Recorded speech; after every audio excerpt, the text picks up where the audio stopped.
Jeri Ryan built one of the most unexpected careers in Hollywood history, and almost none of it went according to plan.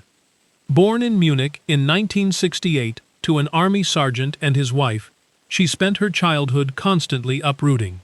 Kansas, Maryland, Hawaii, Georgia, Texas, the family moved so often that starting over became her default setting.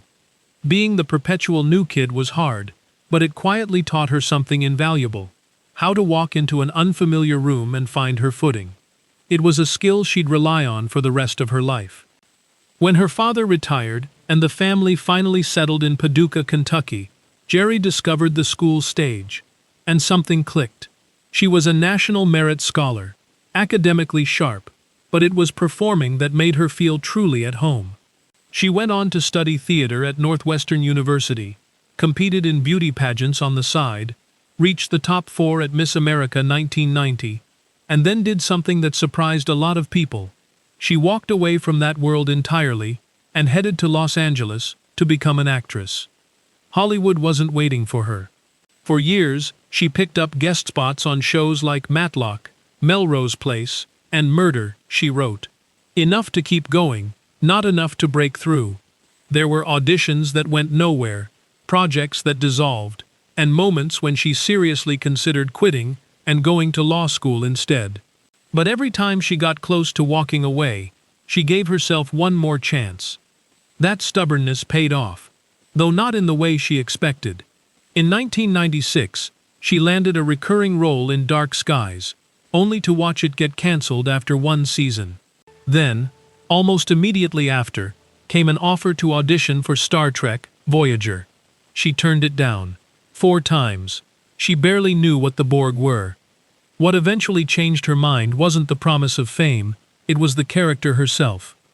When producers explained that 7 of 9 was a woman whose humanity had been stripped away as a child, and who now had to relearn what it meant to feel, connect, and belong, Jeri recognized something worth playing.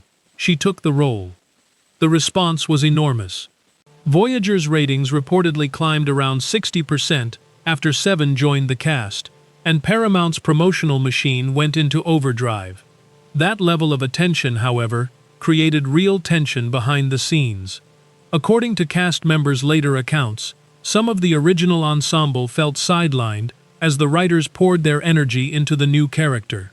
The atmosphere wasn't always easy, and Jeri herself has spoken openly about how painful it was to feel caught in the middle of conflicts she hadn't created. Years later, co-star Kate Mulgrew publicly acknowledged that her early feelings had affected how she treated Jeri, something she came to regret. Through all of it, Jeri quietly kept doing the work. She won a Satellite Award and a Saturn Award for her performance. After Voyager ended, she deliberately avoided retreating into science fiction typecasting, taking on roles in Boston Public, Shark, and Boston Legal to prove her range. She also built a life away from the screen, marrying chef Christophe Aimé, raising 2 children, and eventually finding the quieter pace she'd been searching for. 7 of 9 is still considered one of the most beloved characters in Star Trek history.